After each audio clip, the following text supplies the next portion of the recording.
Yo guys, what's up? It's your boy Shieldcoomer aka Sirigath, and today we're gonna do another one of these Mythic Plus videos. As always, it's a 20. This time it's gonna be Temple of the Jade Serpent. Quite a tricky one, especially on a Fortified week. I'll try to go over as many details as I possibly can. I do wanna preface this by saying this is not my strongest dungeon actually. I completely did not see that, by the way, mainly because of the affix. It confused me, I'm gonna be honest. So as you can see, like I've already made a mistake, which kind of like goes in line with what I just said. This is definitely not one of my strongest dungeons, but I will try to like explain what you're supposed to do, even if I'm not doing it. So basically there you want a line of sight the dot, or if you're a priest you can just mass dispel it, but still, you know, just reducing the damage you take is usually much better than mass dispelling. But you know, if you want to like focus on DPS and stuff, and if you're like if your teammates aren't, I don't want to use the word like good enough, but you know, if they're not like, you know, if they're not line of sighting, what can you do? You have to mass dispel. I would say this is one of the dungeons where playing quicker mass dispel is borderline mandatory.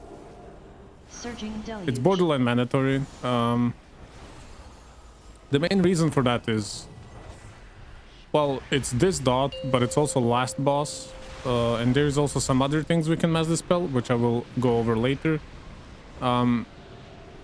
Just no reason not to take it. We don't lose much by taking it. It's an option, and we have 2 or 3 even talents to change in the class tree, so it's very worth taking in my opinion. The gain you get from it is way bigger than your loss, so I would definitely recommend. And here, as you can see, like, this is kind of like the biggest part of learning to play disc and stuff.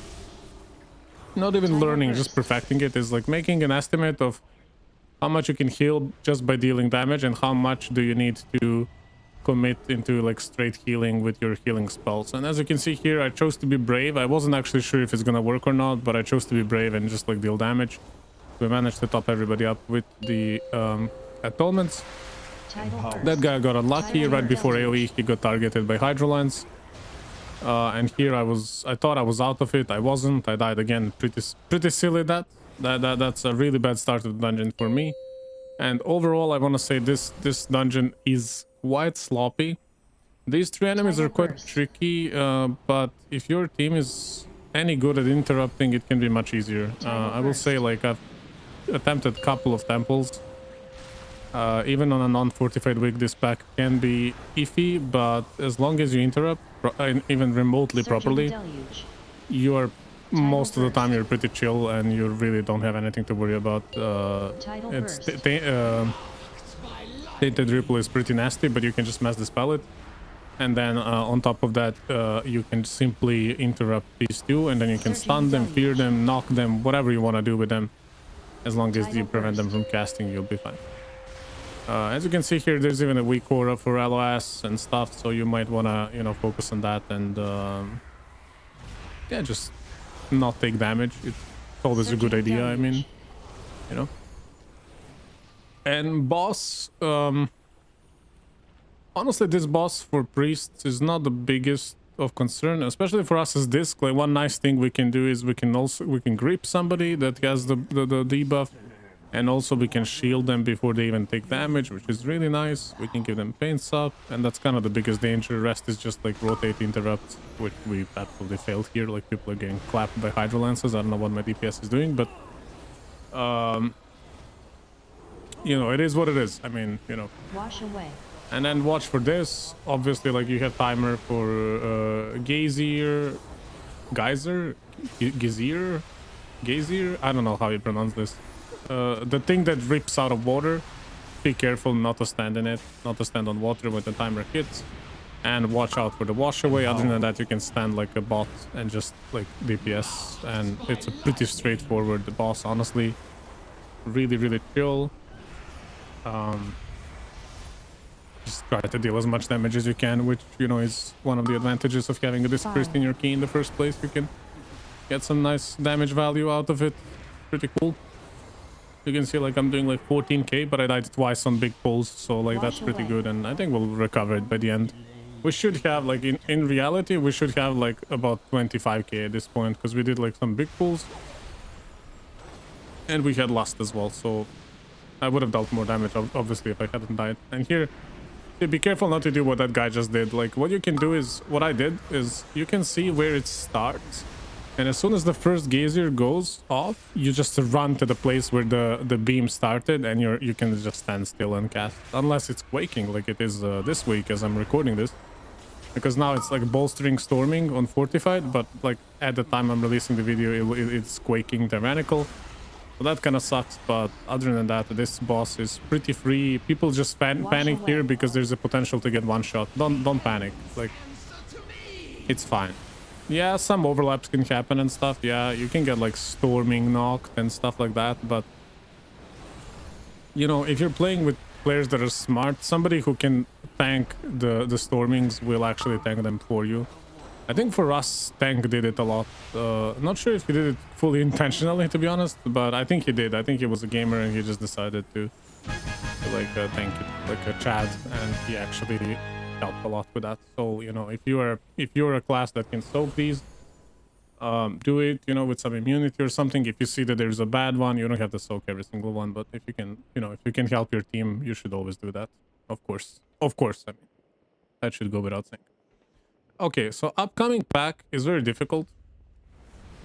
First of all, they hit very hard. So there's a Sha, which is always nasty. And then you have these Yang and Sang. I don't know how to pronounce these things, I'm sorry. These torches, by the way, for some reason on my frames, they don't show up by default. I had to manually add them. So might be case with you as well. If you know, if people died randomly, or you're wondering why that's happening, it's probably because of this debuff. It hurts a lot, even on lower keys. It's something that kills people in like a couple of ticks. So you gotta be quick to dispel. And this brings me back on to the point, like why I said earlier, like why Mass Dispel is so potent, is exactly for this scenario. Like when you get 2 debuffs, you can like hold one and then wait for another one. It's not something I recommend, but you could do it, especially I think on tyrannical weeks. That's a possibility. And then Mass Dispel it, or you can dispel one, then Mass Dispel the other one and stuff like that. I do want to say though, you gotta be careful when you're using your Mass Dispels. Okay, that is a very mana intensive spell. I think it's like 20k mana. Correct me if I'm wrong. So if you have 20k mana to spend, I mean, go for it. But we as like Discipline Priest, we kind of suck with mana. That is our biggest downfall very often, and we gotta be careful how we use our mana. So I would say like cast it. It's a good spell. Utilize it whenever possible, but also be smart about it. You will even see me on the last boss. I will not be Mass Dispelling. I think I Mass Dispelled maybe once. I just don't have mana to support it. I've tried before. I obviously think there are ways to optimize that. I haven't had that many chances at the last boss in order to fully kind of like make an estimate of how many Mass Dispels I can afford to do. But I guarantee you that that mana becomes an issue if you start Mass Dispelling left, right, and center. Like that will always get you in trouble. You really wanna like even these spells and purges and these things, like they're great utilities, and we are really like cool for having them. But you wanna be smart. You know, you wanna be like, you know, if somebody else can purge instead of you, like a DPS or something and stuff like that, and you feel if you feel like mana is an issue. Of course, if you don't, you should always be the one using utility, because you don't want your like DPS to waste globals on not dealing damage. But I'm just saying there are scenarios where you might want to think about how much mana does this spell cost, and is it really worth using it, you know? Because for example, if you have an atonement on someone that has a dispellable dot, and dot doesn't hurt that much, it's better to deal damage and heal them passively through atonement, and maybe throw like one shield on them, than it is to like, I don't know, dispel and then like heal them manually or something. Like it's, you know, it's a waste of your resources. You always want to think of like the most optimal way to spend the things you can afford to spend, and mana for us is not something that is very affordable. It is a very precious resource when you're playing a Discipline Priest, when you're playing a priest in general, but Discipline Priest in particular is struggling. I've actually started using like an alternate build. I will once again, you know, sorry, hashtag promo, but I'll release a guide video very soon. I'm working on it currently. You know, it's in planning stage, and I'll probably release it within like next few days for the new patch regarding Discipline Priests. And couple of variances of the build. I've started experimenting a little bit with the power word Solace. Solace got buffed, and some talents that are buffing Solace got buffed. So because of that, I feel like Solace is a good spell to have. And also it's a nice like a holy spender in order to trigger your Twilight Equilibrium. Because for the most part with Twilight Equilibrium, like the way we trigger it for the most part is like either Smite or Purge the Wicked. But sometimes you don't want to be spending Purge the Wicked because you already have it on the target and it's kind of a waste. So Solace just gives you one more like holy instant spell you can cast while moving. It also deals damage and also deals atonement healing, quite a bit of it as well. It's a good spell, so you know I try to find a way to you know what you can lose for it, and different people are you know picking different things, but I will talk about it more. Like here I don't have it, so it's you know this is kind of like a pointless talk anyway, but it's just something I started doing now, and I'll tell you more about it once I kind of have like more information about what you can afford to lose. But yeah, obviously, as I said, like Mind Blast got buffed, so make sure you're casting that. Smite is still a great ability. Radiance, be careful with Radiances though. I always say Radiance is a great spell now. It is an incredible healing tool. It is also an atonement applicator for a full group in Mythic Plus content, so that is very powerful for us. It's the quickest way to apply all atonements to everyone. However, you know, don't waste it. It's also mana hungry spell. Always has been, and probably always will be, since it's so powerful. So, you know, just be careful how you're using it. You know, you don't want to like overuse it for no reason. And here, I think we messed up the rotation and stuff, so we're behind on damage on this guy. I think he's gonna go immune, and it's gonna take us a little bit to kill him, but this boss is pretty chill. Honestly, what people used to do is they used to give healer the debuff, but now the new meta is like you give it to DPS because healing this guy isn't very difficult anymore. It used to be like quite a big challenge actually, but they kind of like nerfed the damage and stuff. Also, this is like obviously fortified, but I mean I did this on Tyrannical as well on a 21, and it was really chill. It was no biggie. Like you just kind of have to like be active, and it is mana intensive, but as long as your DPS isn't trolling, and as long as they occasionally at least press some defensives, you'll be fine.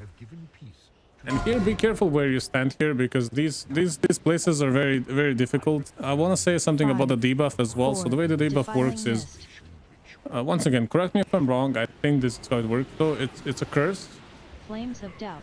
It goes on you, and then after 3 or 4 seconds it gets active, and basically you get a healing absorb, so you can be healed. And luckily here we had 2 decursors, so they just basically decursed everything. But if you don't happen to not have decurse, I mean honestly good luck, because it's not the most fun trying to heal it up. It's pretty tricky. I also struggle with it on Evoker sometimes, on the Evoker alt. Just maybe like maybe a penance or something. You need to commit some healing into it, because the person is in danger if they have it, and they will die to AoE from these malformed Shas when they explode, so be careful. So yeah, these guys, they like, I mean, if this isn't clear by now, like these guys explode when they die, so this is like your biggest source of damage, so you want to prepare for that. You want to have like anything basically for it. You need to make sure you have something, because it hurts a lot. And if your DPS is smart, 4, they will stagger kill them. 2. But if you play in a coordinated group, like you see how they staggered it, like they did like 2, then 3, rather 3 then 2, but it's same basically. So yeah, this is a very good way to do it. I actually really like this. Good job, team. And that's the best way to do it, but obviously, you know, sometimes it's not optimal and stuff, so you gotta pick it.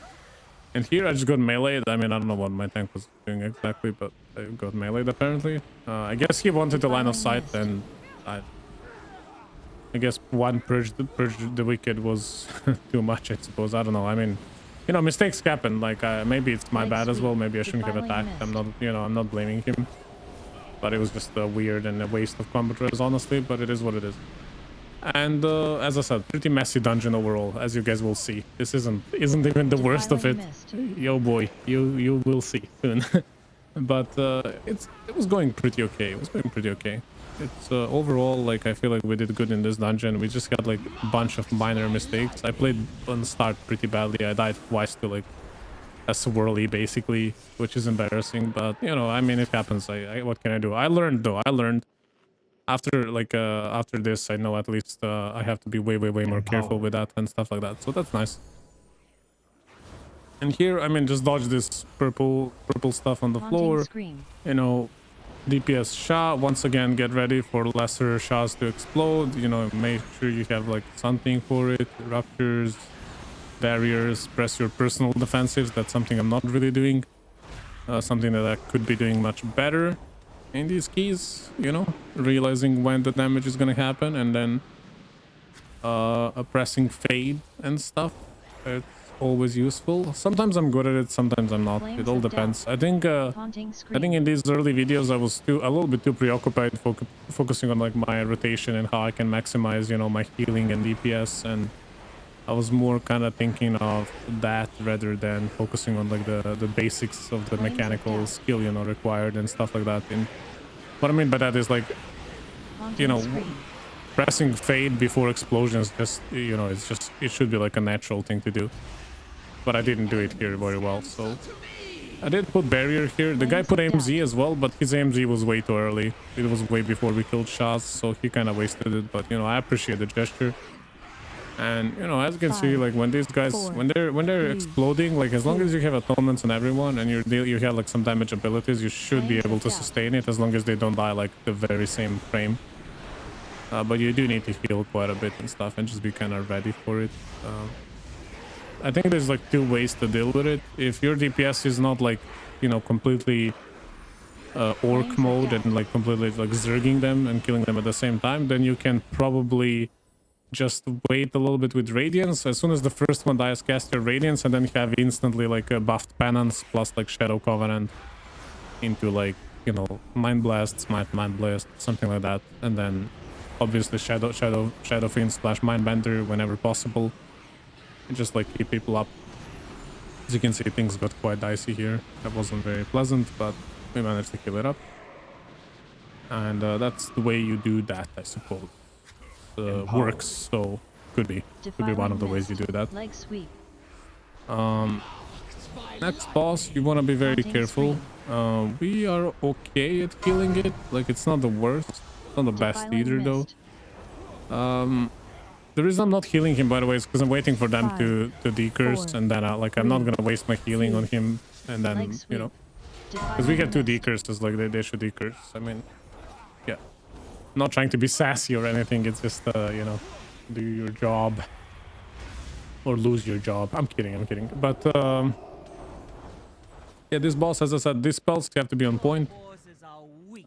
In first phase, he applies a fire dot that will burn down tank, and it's just kind of nasty. Luckily, this guy's a DK, so he's pretty chill with things. But overall, gotta be careful with these things. On Tyrannical, even more so. As you can see here, you know, flames maybe move a little bit away. I'm a little bit too close here, so I'm not giving myself like enough time to react to the flames and stuff. Mage is positioned a little bit better than me. I think he's much further away, and so is Hunter. I'm staying in a pretty like bad spot right now. I'm not really sure why. I think it's because I'm worried about the tanks, so I'm kind of like, you know, in there. Because for some reason, you know, the brain works that way, you know, the closer you are, the better it is, but it's not. But yeah, it's, you know, just, I don't know why I'm so close, but, you know, at least I'm doing my job, and I haven't died, unlike someone, Shaman. But, yeah, as you can see, like, we're chilling with this boss. Pretty chill. This guy did the anti-magic shell for the first one, and then I just give him shield. Look at it, glorious, beautiful, big shield. It's not just mine, though, it's his plus mine, but it's nice that you can see how big the absorb is. And Jade, Serpent, you know, we're just kind of DPSing.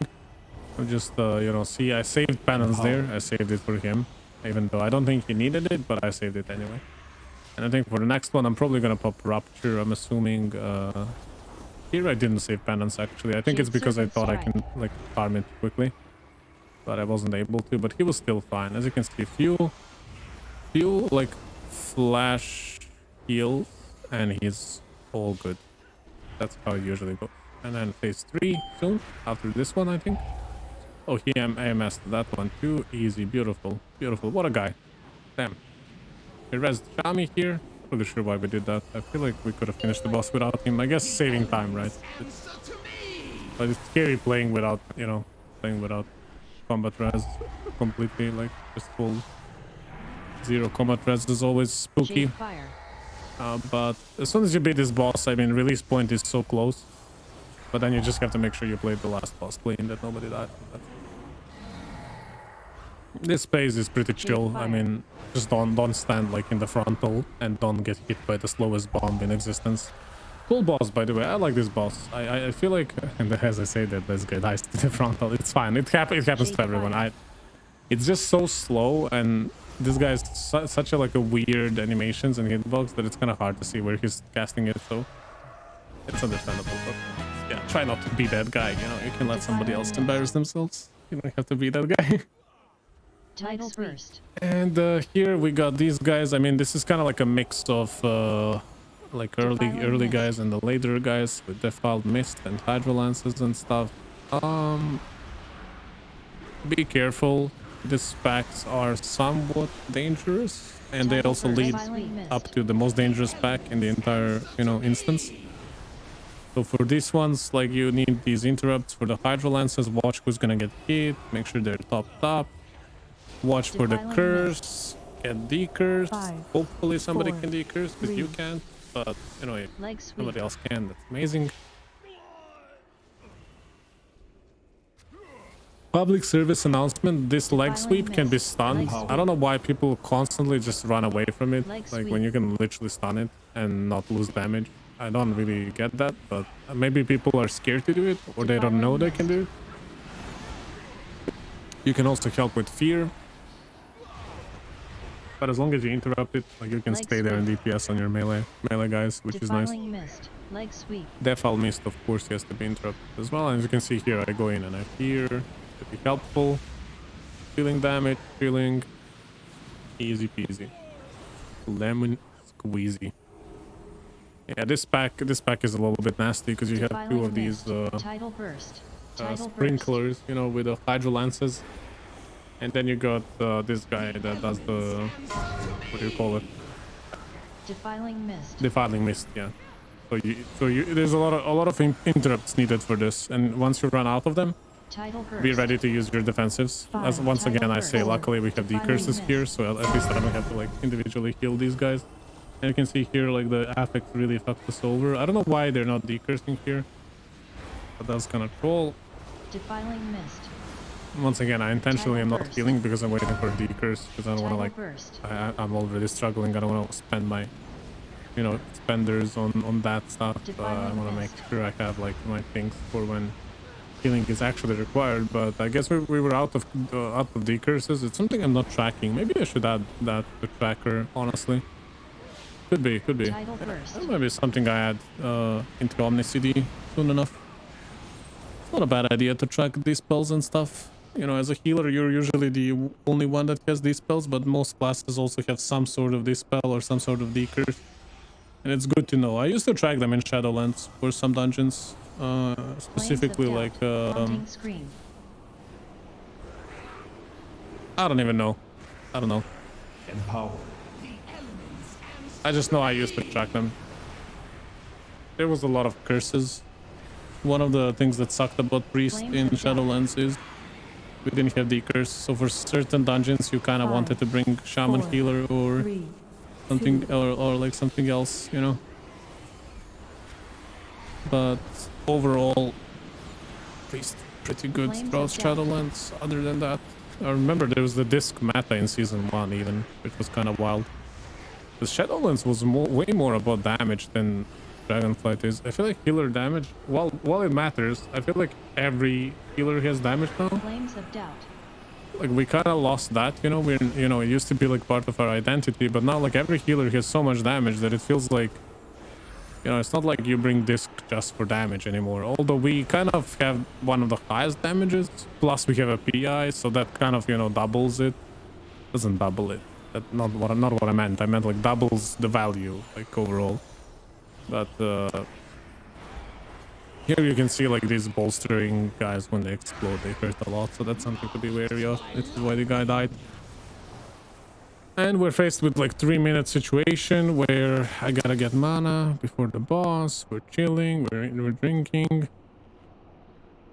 I'm just telling them to like pull as soon as, you know, I'm almost full. And we're pulling.